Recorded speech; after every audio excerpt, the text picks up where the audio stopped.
Pemirsa, untuk mengetahui informasi terkini, kita sudah tergabung dengan rekan kami Esra Ambarita di Pengadilan Negeri Jakarta Selatan.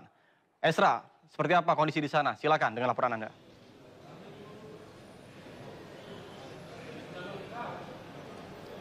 Ya, selamat pagi Nata dan juga pemirsa. Sidang lanjutan dalam kasus pembunuhan yang dilakukan Panca Darmansyah terdakwa dalam pembunuhan yang dilakukan terhadap 4 orang anaknya pada tahun 2023 lalu hari ini kembali digelar dengan agendanya adalah mendengarkan vonis maupun putusan dari majelis hakim. Saat ini kami masih menunggu apakah nanti di ruangannya ini masih nanti menggunakan ruang utama ataupun ruang 3, karena tentunya ini kami harus konfirmasi kepada pihak dari Pengadilan Negeri Jakarta Selatan. Namun dipastikan hari ini kita akan mendengarkan yakni vonis langsung dari majelis hakim pada pukul 11 siang nanti. Untuk diketahui juga pemirsa bahwa sebelumnya atau dalam persidangan sebelumnya jaksa penuntut umum ini telah mendakwakan bahwa dari terdakwa ini telah terbukti melakukan kesalahan ataupun dalam hal ini pembunuhan berencana yang dikenakan dengan pasal 340 yakni KUHP terkait pembunuhan berencana, dan tidak ada poin yang meringankan melainkan terdapat 3 poin utama yang memberatkan. Di antaranya adalah telah meninggalkan luka mendalam bagi keluarga maupun istri dari anak korban, kemudian juga telah melakukan kekerasan dalam rumah tangga, dan yang terakhir adalah dinilai bahwa perbuatan dari terdakwa ini atau Panca Darmansyah ini merupakan perbuatan yang keji atau tidak berperi kemanusiaan.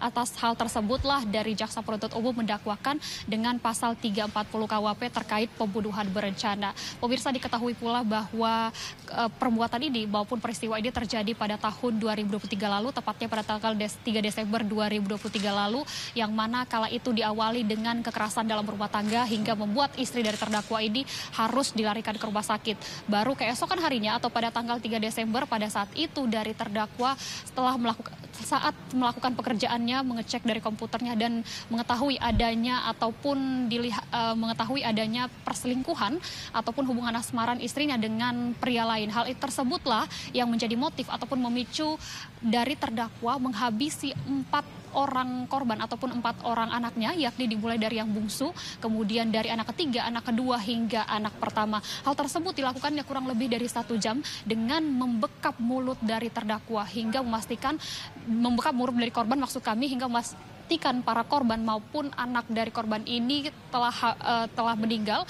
dan kemudian dari terdakwa ini mengumpulkan jenazahnya secara berurutan, kemudian sempat mengumpulkan mainan dari para korban, kemudian juga sempat mengambil video bahwa ia telah melakukan pembunuhan terhadap para korban. Setelah itu barulah dari terdakwa pun sempat hendak menghabisi nyawanya namun gagal, dan akhirnya dilakukanlah penyelidikan dari pihak kepolisian karena adanya endusan bau bangkai dari rumah terdakwa. Hal ini membuat sempat geger dari masyarakat dan akhirnya ditetapkan sebagai terdakwa dan tersangka kemudian terdakwa. Dan hari ini kita akan nantikan bersama seperti apa putusan maupun vonis dari hakim, mengingat dalam tuntutan yang disampaikan jaksa penuntut umum ini menuntut agar diberikan hukuman mati ataupun yang mengacu pada pasal 340 KUHP. Tentunya kita berharap bersama bahwa apapun nanti putusan hakim ataupun vonis hakim pada hari ini adalah putusan yang berprinsip pada keadilan, mengingat nanti bahwa vonis ini masih akan dimulai nanti pada pukul 11 siang. Demikian Nata yang bisa kami sampaikan dari Pengadilan Negeri Jakarta Selatan. Kembali ke Anda.